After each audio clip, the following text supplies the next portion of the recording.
bracelet with your Pandora purchase of $100. See store for details. Geico says, let's make life simpler. Look, I'm all for modern conveniences. But ask yourself, do you really need a blender with 23 buttons just to chop an onion? At Geico, we think life should be simpler. So we make it super simple to save on car insurance. Just one click and you could be on your way to saving hundreds. Come on, people. Life doesn't have to be that complicated. Geico. 15 minutes could save you 15% or more on car insurance. KWFM, South Tucson.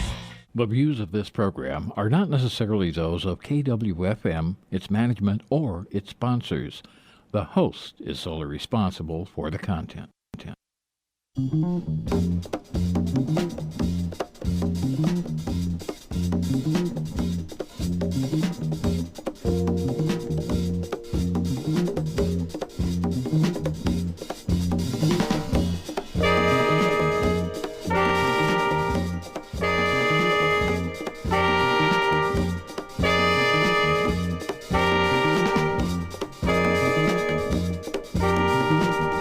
On a mission given to me by Woody Shaw, Sunship, Dizzy, and Billy Higgins, dedicated to pursuing a piece of our cultural heritage through interviews with my jazz heroes, this is The Jake Feinberg Show.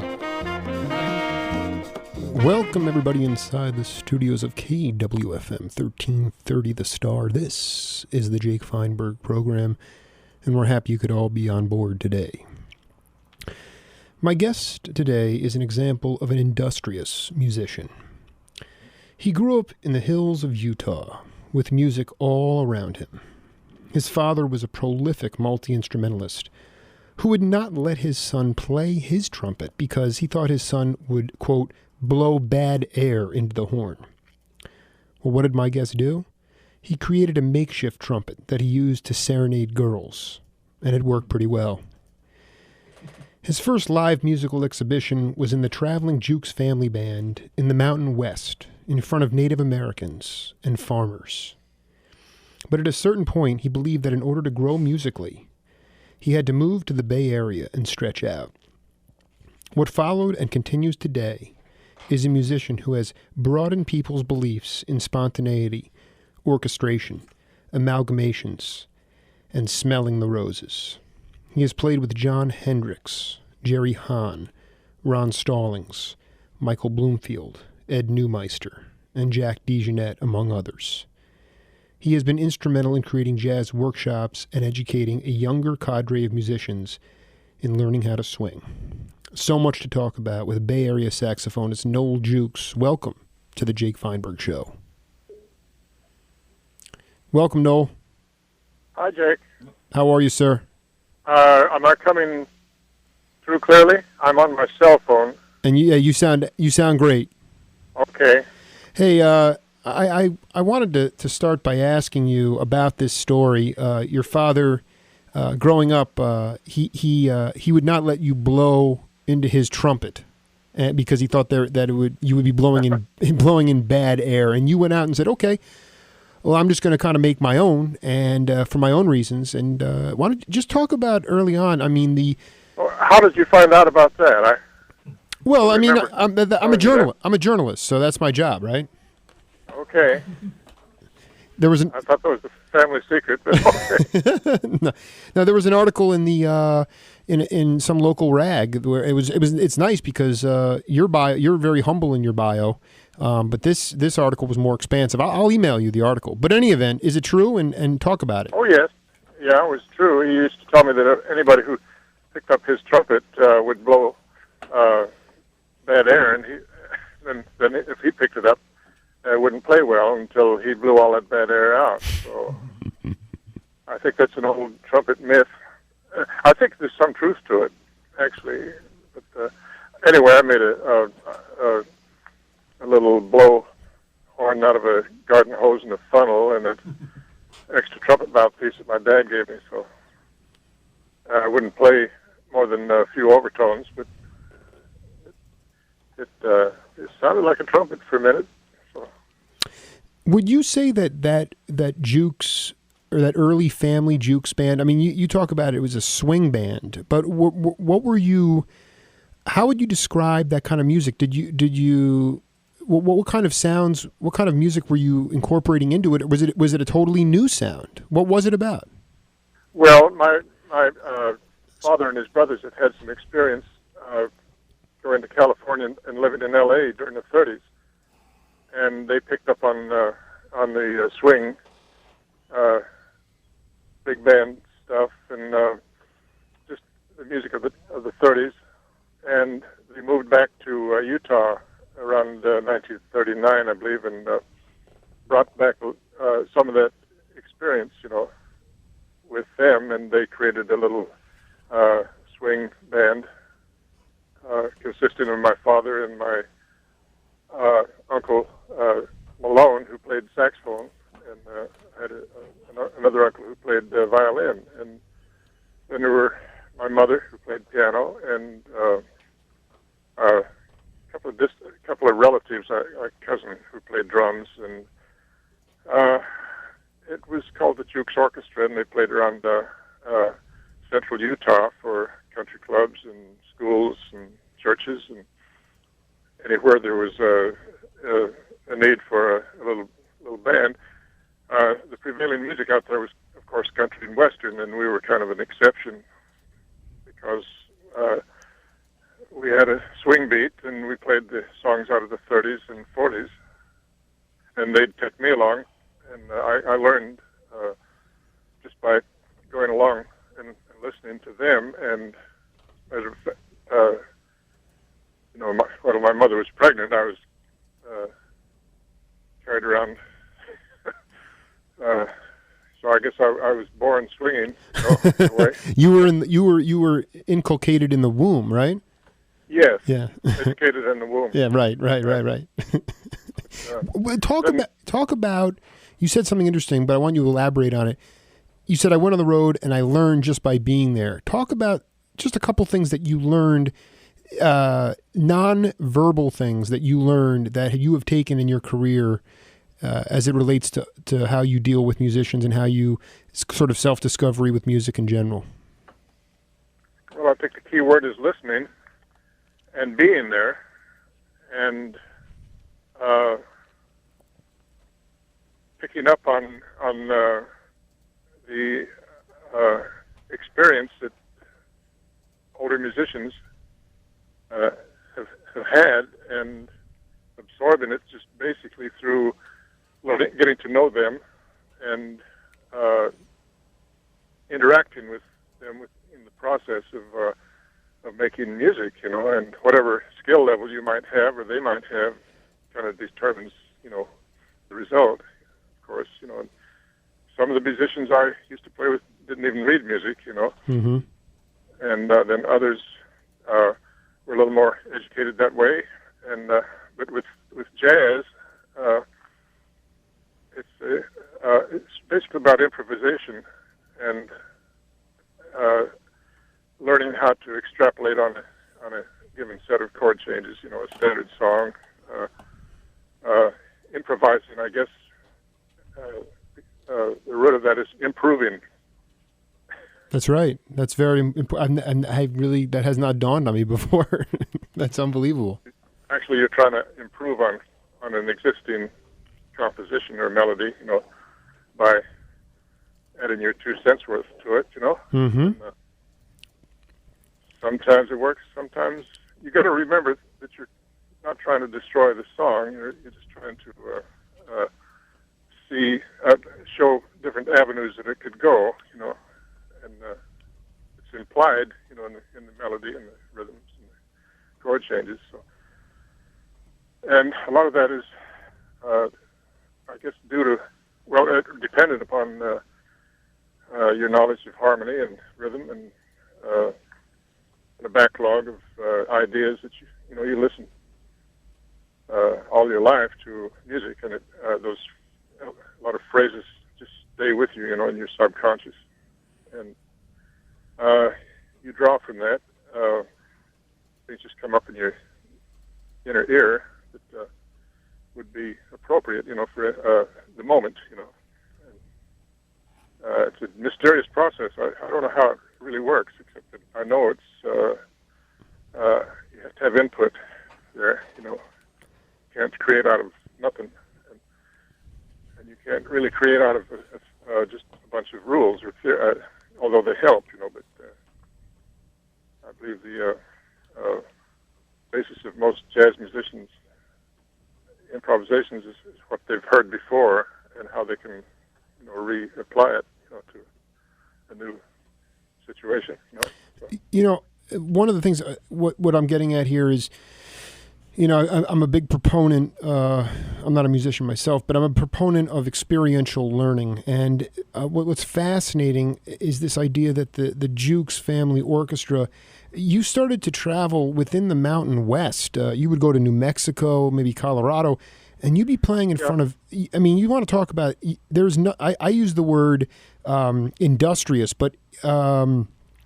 Indigenous is also the right word. You guys were playing in front of Native Americans and farmers, and right. And I just love the concept of going out there, playing something that swings for people that do not hear that. You're putting it in their ear, you're putting it in their subconscious, and I really would like you to tell a story to my audience. I'll tell you a little story about maybe about 1951 or 52. I just been able to. I had my first clarinet and saxophone, and I was in the band, and we had a New Year's gig in Shiprock, New Mexico, and of course we just stuffed our car full of instruments and drove down from Monticello, Utah, which is where we were living at the time. It's in southeastern Utah, and it's just around the Four Corners area. You're probably very familiar with that. Yes, of course. Area. Mm-hmm. And we had the job was at a Navajo Indian school. And we set up, and there was a little Navajo boy. I remember he came up while we were just getting ready to play, and he says, "Do you know any bebop?" And I think I just been listening to my first bebop records, about that time, Charlie Parker, and I was flabbergasted that he would know anything about bebop, and we kind of smiled at each other. I know a little bit, and he just kind of disappeared into the audience after that, but it has stuck with me all these years, just the fact that the music was getting out to indigenous people, like you say, And there was a dissemination of the music to people that you would otherwise not think that they would actually. You wouldn't suspect that they would have any knowledge of it, or but.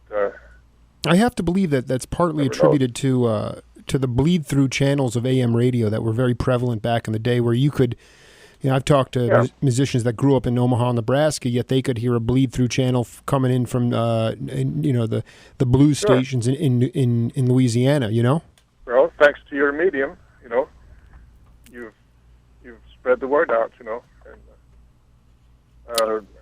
we people who are living in the urban areas don't really know how far the music reaches sometimes, because we're just trapped in an urban situation, But I'll have to tell you, next week I'm going to Montana with Larry Vukovich. Oh, beautiful! Larry was one of my early. I would love to. God, I'd love to see that. So what kind of group is? It's a quartet plus a singer. It'll have bass player Jeff Chambers.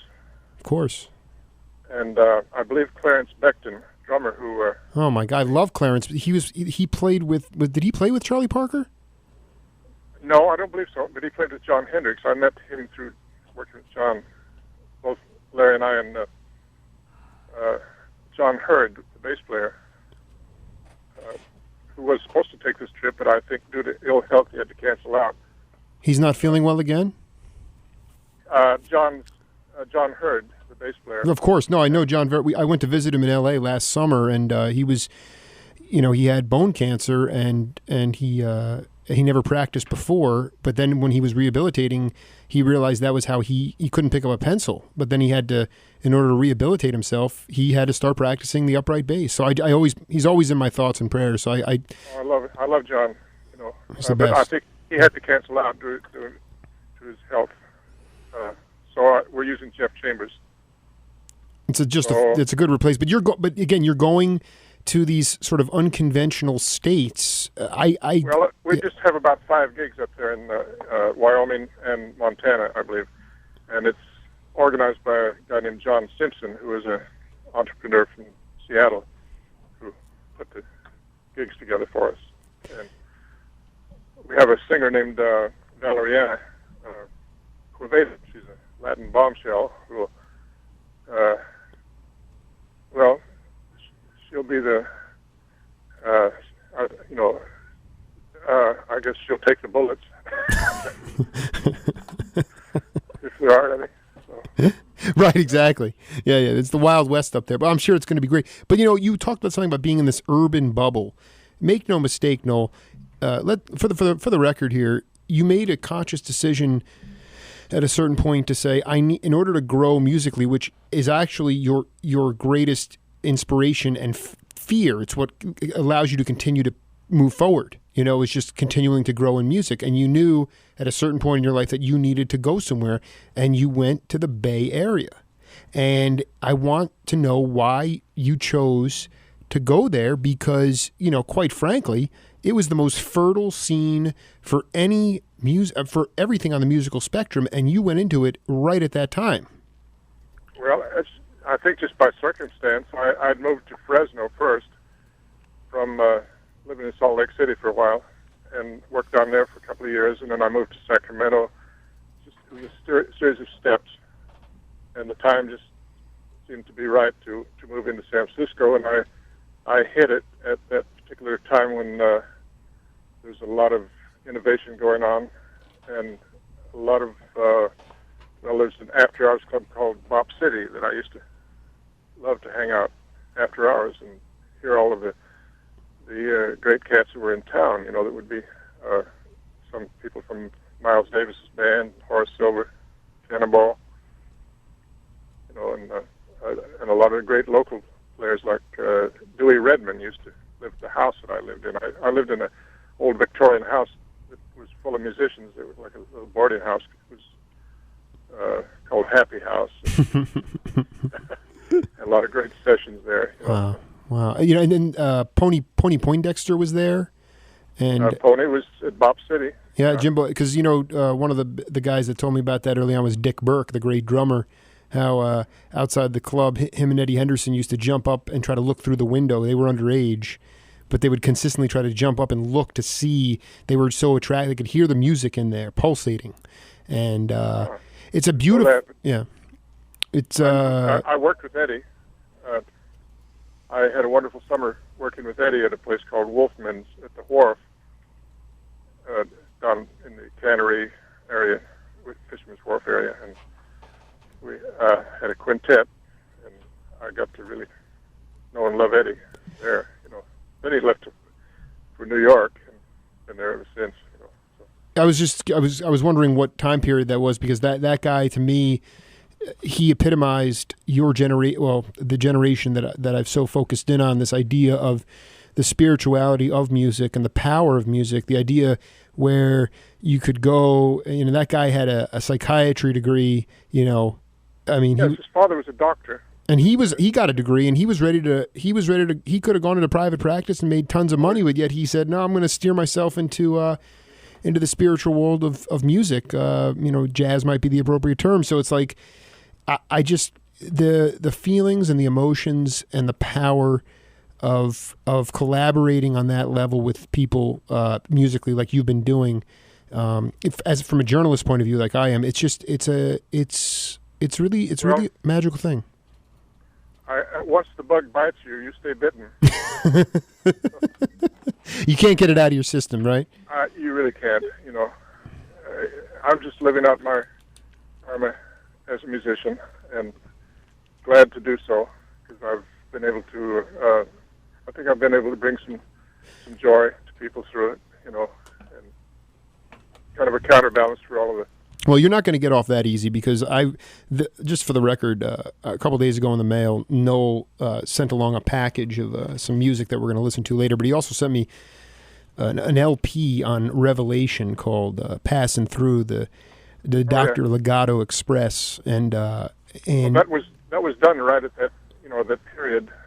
But I want to get to a point here. Phil Elwood talked about the magnetic personality that you had, and the idea that there were a lot of cats that did not play music, but just they were part of the Noel Jewkes fan club, and you scouted out great musicians. You like to put together different amalgamations of musicians, and I think that is something that should not be overlooked or glossed over. I think it's really important, and I think that's probably something that you can attribute and go back to your family when you learned how to find,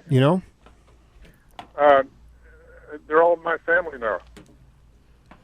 All these people I've got to know, they're just an extended family, and I still enjoy mixing and matching and trying to put people together, And sometimes I'm just a catalyst for one person to meet another person who should know each other, So I kind of enjoy that role sometimes, although it's maddening, because there's so many choices to make. But I'm running a little session at a little place in Sausalito called the Sausalito Seahorse every Tuesday night, and I have to match singers and rhythm sections together. And it's been going for about 2 years now, and it's been very rewarding just to draw on some of these great people I know, who are still around. Thank God, I watched a lot of them go. Mm-hmm. I just discovered a duo album that I did with, I don't know if you know Al Plank. Yeah, of course. He's a drummer, I think? No, he was a piano player. Okay, yeah, yes. About 8 years ago, I believe. One of the greatest piano players I've ever played with, but he never self-promoted himself. We did a concert together at Maybeck Hall, which is a place that they featured duos and beautiful acoustics in Berkeley Hills up here. And I've, in the process of transferring that cassette to a CD, I'll try to send it down to you. What year was that done in? I believe it's mid-'90s. It's just later. Yeah, but no, you're one of them. Vukovic, John Hurd, Plank. There is a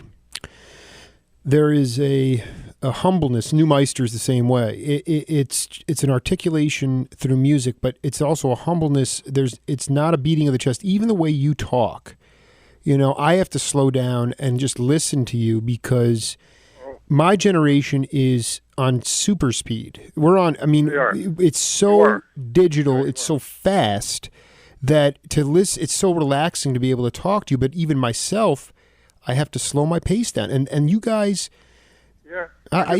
it's complex, but it's also very simple as well. Your generation has a lot of advantages by being exposed to so many influences, but one of the disadvantages is that it's all at once, and you're trying to process a whole lot of information, and I commend you all for thinking that fast. Well, listen, no, we're gonna go to a hard news break. Come back on the other side. We got a whole lot more in store. Listen to a lot of new music. Hang tight, Noel. We'll be back. Okay, we'll do.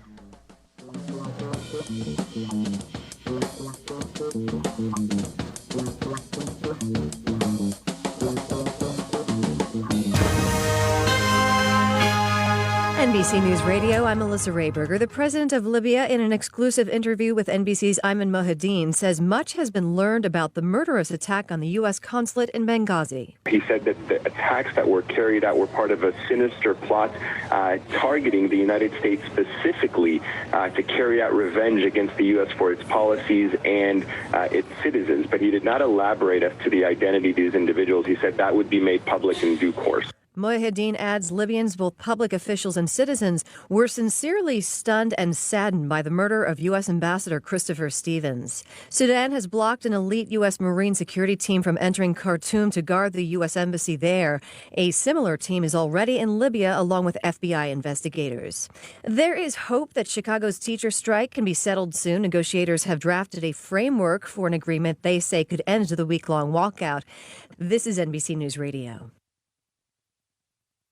Love your Pandora bracelet. Oh, thanks. You went to Jared. That's Jared. Life has its moments. Make them unforgettable with Pandora charms, rings, and bracelets from Jared, the Galleria of Jewelry. Only the store with 5 times the selection of ordinary jewelry stores could bring you a Pandora collection like this. It can only be Jared. Visit Jared September 13th through the 16th and receive a free Pandora clasp bracelet with your Pandora purchase of $100. See store for details. Geico says, let's make life simpler. Look, I'm all for modern conveniences. But ask yourself, do you really need a blender with 23 buttons just to chop an onion? At Geico, we think life should be simpler. So we make it super simple to save on car insurance. Just one click and you could be on your way to saving hundreds. Come on, people. Life doesn't have to be that complicated. Geico. 15 minutes could save you 15% or more on car insurance. Love your Pandora bracelet. Oh, thanks. You went to Jared. That's Jared. Life has its moments. Make them unforgettable with Pandora charms, rings, and bracelets from Jared, the Galleria of Jewelry. Only the store with 5 times the selection of ordinary jewelry stores could bring you a Pandora collection like this. It can only be Jared. Visit Jared September 13th through the 16th and receive a free Pandora clasp bracelet with your Pandora purchase of $100. See store for details. Geico says, let's make life simpler. Look, I'm all for modern conveniences. But ask yourself, do you really need a blender with 23 buttons just to chop an onion? At Geico, we think life should be simpler. So we make it super simple to save on car insurance. Just one click and you could be on your way to saving hundreds. Come on, people. Life doesn't have to be that complicated. Geico. 15 minutes could save you 15% or more on car insurance.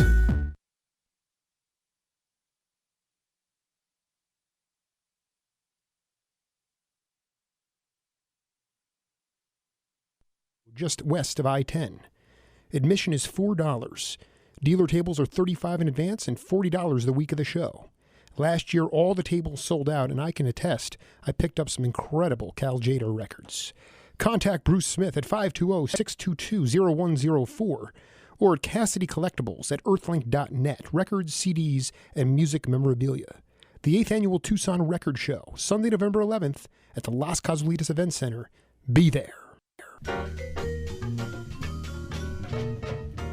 Folks, this is Jake Feinberg. When it came time to decide where to buy my daughter a piano last year, the choice was easy. We got it at Hackenberg & Sons Piano Company. Located at 4333 East Broadway Boulevard, Hackenberg & Sons is Tucson's longest-running family-owned piano business. Run by 3 brothers and a son, they pride themselves on superior instruments and customer satisfaction. It's why they've been around so long. And it's why their pianos are used at the University of Arizona, Pima Community College, and many other prestigious institutions. So whether it's for your child, business, or yourself, when you buy a piano, make sure you go to Hackenberg & Sons. It'll be the beginning of a long-lasting partnership. For more information, visit them at hackenbergpiano.com.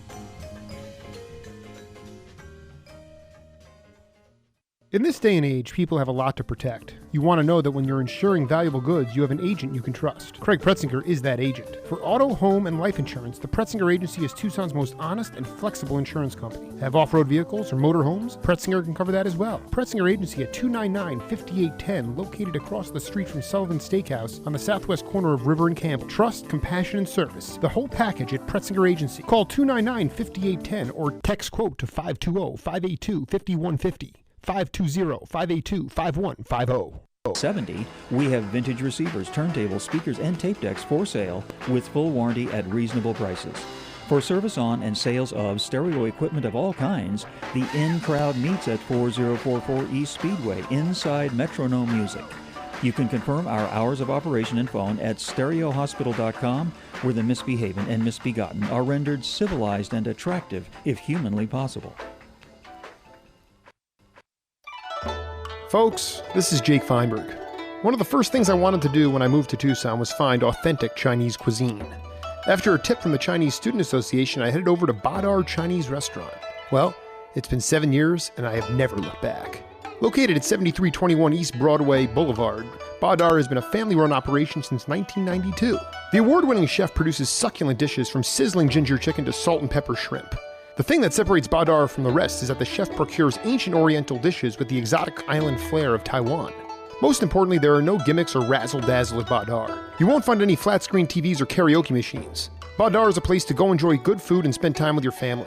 It exudes peace and tranquility after a long week of work. So come down and check out Badar Chinese Restaurant. Hong Hao Chu. It's that good.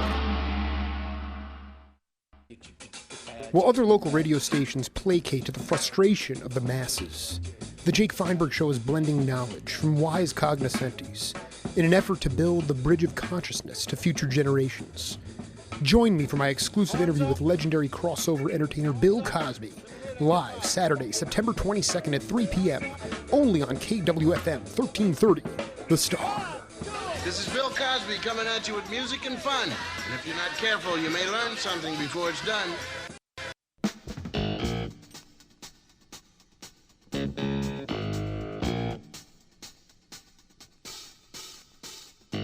If you're not part of the solution, you're part of the problem. Be a part of a new coalition with Jake Feinberg. The second half of my show starts right now. Welcome back, folks, to the Jake Feinberg Show. We're joined today by a legendary saxophonist, Noel Jewkes. Noel, welcome back. Oh, thanks. I'm still here. Beautiful. Hey, you know, I got to tell you, this is another one from the vault here. You were doing, when you first got to the Bay Area, you were doing a lot of vaudeville gigs and strip clubs, playing behind strippers, and then a gig came along where they offered you an opportunity to play vibes, and you said, "Well, I'll take it," even though you didn't know how to play them. Well, actually, the timeline is a little different. Okay. I'd been living in Fresno before that, I played some of those supper club vaudeville shows down there too. But we had a little four-piece band that backed up some of those shows, and they wanted to add vibes. And I said, "Well, I'll fool around with them, you know." And so we bought a little set of vibes for the quartet. They were called the Townsmen, with a guy named Don Scaletta, fine piano player, Ted Blondell, and Nicky Lampkin, all Fresno guys. Well, Ted was from Kentucky. Anyway, we worked around Fresno and backed up some of these shows, and I got kind of handy on vibes, you know. And then the band broke up, and then I moved to the Bay Area and found myself doing some of the same acts I'd done down there. Also in Sacramento, there's kind of a circuit of these acts. Some of them were strippers, some of them were comedians, tap dancers, and the old school entertainment, you know, and have a little 3 or 4 piece band backing them up, and that was just to make money, and I would kind of compensate by going to these places like Bob City to play some real music, you know, or go to little sessions, you know, different musicians that I'd met up in San Francisco, and I'm still playing with some of them, like Vince Lodiano, drummer. Of course, yeah, he's been on the program as well. Of course, yeah. No, you know, can you talk? I know it may not have been, you know, in your mind, real music, but can you talk about that overlap of how would it work with a comedian? Would you be playing while they were doing a monologue, or would they say, "Guys, hit it"? How would that cross entertainment work? Usually they would come in with the book of like a theme that we would play to introduce them, and a little routine.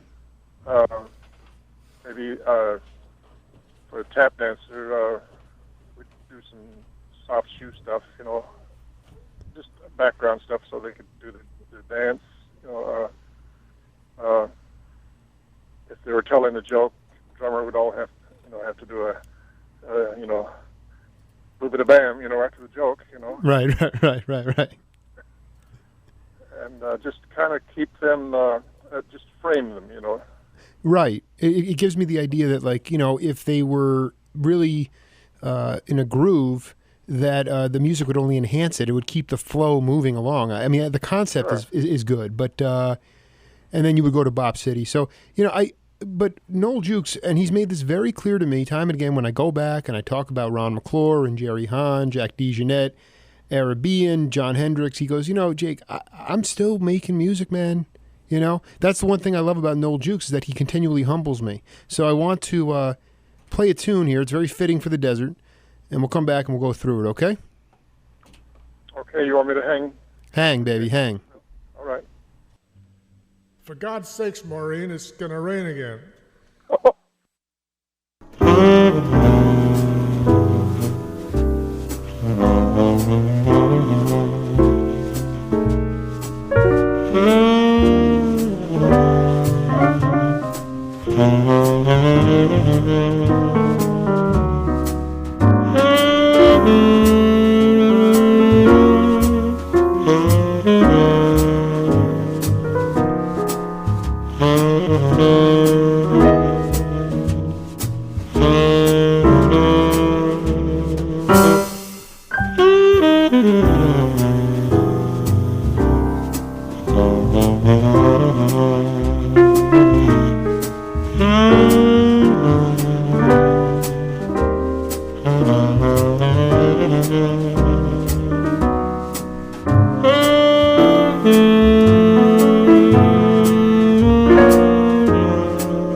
As monsoon season comes to a close here in the old Pueblo, we had a prolific amount of rain, and that song was entitled More Rain. That's a Noel Jewkes original off his Quartet No. 3 album, which was from April and May of 2011.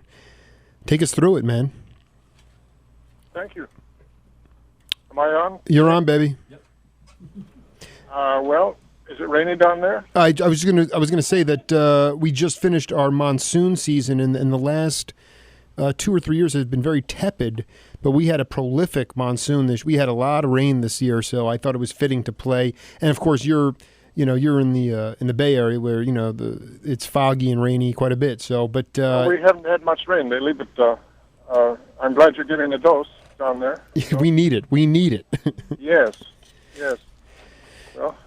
And talk about that group a little bit. Grant Levin on piano, Brian Bowman on drums, Adam Gay, and Chris Amberger on bass. Yeah, there's two bass. Different tracks right. Feature either Chris or Adam. Chris is about my age, but the other guys are I could be their father, and they're just wonderful, young, talented guys that I find that are inspiring to me. They give me energy or new, fresh hope, I guess. So how are they inspiring to you specifically? The fact that they've absorbed so much right. at an early age, and play so well. And their attitude is great. They're able to. One of the problems I have with older musicians is they're kind of set in their ways, and I can't teach them anything that they don't want to be taught. So, like an original composition, a lot of the guys my age are just tired of learning new material, and for one reason or another, they don't like to read or whatever, And these guys are young enough that they're wide open and they just get it real quick, Well, and they're probably a little bit hungrier. I mean, it's no different than when Freddie Hubbard cut his albums with Herbie and Joe Henderson and then went to Creed Taylor and said, you know what, I got a young group of guys out of Berkeley, and I want them to be my band because they're infusing me with life, Well, I guess they probably want to spend some time with me, and I'm grateful for the time that they're willing to spend with me, and I know they're going to move on, but I'm kind of like a stopping point or waypoint, for them, and I can maybe just reflect some of the music that I've learned and loved by listening to older people, more the tradition, Mm-hmm. Oh, I'm sure I'm sure that you're being extremely humble. I don't think it's just another whistle stop for these guys. I wanted to ask you about this thing on Oak Street. The Happy House was different than the jazz workshops that you were running at Oak Street, and I believe I read somewhere that Wes Montgomery and Carmen McRae were a couple of the guests that showed up there. Talk a little bit about your motivation for starting that place. Well, the workshop came quite a bit later. I'd left the Happy House, and then I returned to it in the, the early 80s or mid 80s. And by that time, all of those folks had gone, and the ownership had changed of the house. And I met Carmen McRae and Wes back earlier, in the first period that I lived there. And Flip Nunez was a great piano player that lived there also. Should mention Flip. He's an unsung hero. I think I've talked about. I think Vince Ladiano and I talked about a gig that he had with George Morobus and Flip and Michael Howell at Jigogu, which was a Japanese. Yes. Okay, and so you have no idea how obsessed I am with Flip and George. Those guys were unsung heroes. Unsung. Well, I think you should follow up on Flip. He's unsung, I'd say. Not enough people know about him. Well, he's been. I've been plugging him relentlessly. But anyway, so he was at the house as well. Yeah. But anyway, I got into a program. It was the CETA Arts program. It was an experiment during the Carter administration that funded artists to create workshops. So at that point, I'd created some workshops at the house, same house. I'd returned to it and met a lot of younger cats, there, and it was a fruitful time just to. I was doing actually more teaching than performing at that period, because they made you had to justify your position as a teacher more than a performer to stay in that program, So that's the time period that was, I guess, I forget the years, and too many have gone by. But did one thing I wanted to ask you about, the great drummer George Marsh talked to me about this. Again, I'm totally fascinated by this overlapping of entertainment, and he talked about this place called Second City. It was an opportunity for musicians and spoken word comedians to come together. Did you have a chance to work there? No, I didn't. I'm not too familiar with it, really. Second City? It was in the Bay Area, but again, it was this idea. Here you have an administration, political, the president basically forming these creative workshops. It sounds completely functional, but yet in today's society, it's completely cast off as something that is not valid. And that is and that is one of the missions of my show that's so much what I want. That's so much as the outlets that you want. If you want more attention paid to these unsung heroes, as I do, then the requirement is for more of these theatrical workshops to take place, and they're few and far between now. I don't know any of them right now. But, well, we have the jazz school in Berkeley, which I think is doing a fine job over there.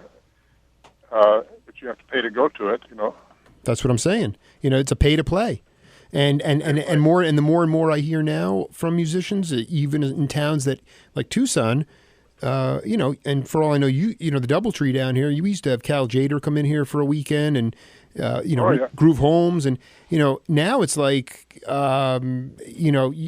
want to play, well then you're gonna have to pay the club $100, and it's there's something absolutely fun. Yes. It's frustrating. Stanford Jazz has the same type of program where you have to pay to play, and I think more musicians than they can handle sometimes, but they're making money, I guess, at it. But I think the way you learn jazz is really outside of the academic atmosphere, because it's not a textbook kind of music, and I take issue with some of the approaches there. Don't want to make too many enemies by saying that. No. I mean, Lou Tabakin was rather eloquent in his statement about, and Don Menza as well. I mean, these are chop shops. They've become chop shops. Chop shops, right? And just mass-produced stuff with and that's not a dig, because these younger cats, the ones that we just heard off that track, they don't have the experiential opportunities because the venues, I call it accessibility, the idea that I could go up and give Noel Jewkes a high five at the Trident, and then see Danny Zeitlin, and then go see the Jerry Hahn Brotherhood till 5 a.m. Those were the accessibility. I wasn't even around at that point, Noel, but I can feel in my soul the spirituality, and what's most important is the experiential learning, getting out of the bubble and getting into the opportunity to see different cats. Maybe it was Latin. I mean, that was what was going on that was so fascinating, and that's why I obsessed so much about this period of Latin rock. You had electric jazz, and then you had the psychedelic. You were just right in the pocket. Enough of that, really. But you're pretty deep soul, Jake. So I really commend you for your interest. Well, you better believe it. And I would be remiss, because he's such a class act, and I had a lot of fun with him. But I did want you to just talk briefly about your working relationship and personal relationship with the great trombone player Ed Neumeister, if you would. Well, Ed, he was like my right-hand man trying to put a 7-piece band together. He had far more knowledge in terms of notation, and I was struggling. I'm kind of a self-taught writer, and even my reading, it's been through trial and error, working with some big bands and just be in association with people who could read and execute, from the paper. And at that point, Ed was a little ahead of me in terms of, notation. And so he would help me with storing out these four-horn parts. I wrote for trumpet, alto, and tenor, and trombone. And he was invaluable to me to correct my mistakes. And I learned a lot from Ed, just in a technical sense. And he's such a beautiful, nice guy. Anyway, Well, he was the one. We were talking about this band Reconstruction, which was with Jerry Garcia, Merle Saunders, right. John Kahn, Ron Stallings, and in our interview, he said he was all obsessed with Gaylord Birch, who was in that band, but he said that he first got connected with Ron Stallings through you. And in our remaining, and so I know you're a deep soul as well. And the difference, Noel, is that you came from a musical background, and you came out to this area of our country at that time, and you met all these other beautiful cats. And that's all my mission is to paint a picture of our cultural history about what was and how far we have drifted from that time period. Because just the idea of a young Ed Neumeister, Ron Stallings, Noel Jewkes, take it, bar none, one of the most fascinating time periods in our musical history, and one that I will chronicle till the day as long as I'm on the air. Thank you, but I got to tell you that there's a whole lot of young musicians here in the Bay Area that are coming up. Well, I need to become. I'm the new Phil Elwood. I'm the new Ralph Gleason. But I need to be able to. I need that forum to be able to chronicle these people in these live. I'd like to email you some names sometime. Absolutely. No, and I'm not. I am not. I want to do. I want to highlight the younger guys and But the thing that I can't do is create the Jackson Sutter and the Black Saint and the. Well, nobody can. But I got to tell you, the Trident is going to reopen in Sausalito. Right, and then and when we talk next, you let me know how much a ticket is for both sets. Yes, I will. Because the truth is, there's just something I don't want to. What's done is done. Hey, before we go, Noel, and I want to tell you, it's an honor to talk to you. I got to go pretty quick. No, I just pick up some shirts here. You go ahead. I just taught. Why don't you Can you plug this Montana trip with Vukovic one more time? Well, I don't know the itinerary myself, although I think we're going to play in Bozeman, Montana. It's a 5-day trip, and I'll be leaving Thursday morning, and we'll get back around the 26th or 27th. So I believe if you want to find out more, you could go to Larry's website.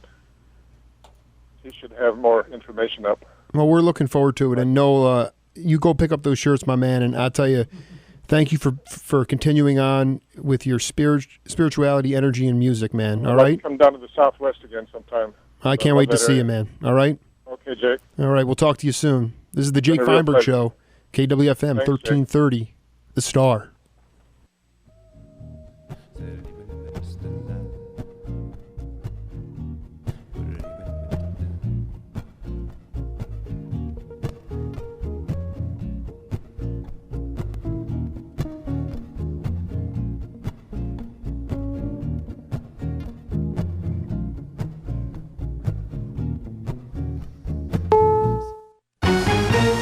CBS News, I'm Sam Litzinger. The message to family members and non-essential staffers at American embassies in Tunis and Khartoum: time to leave.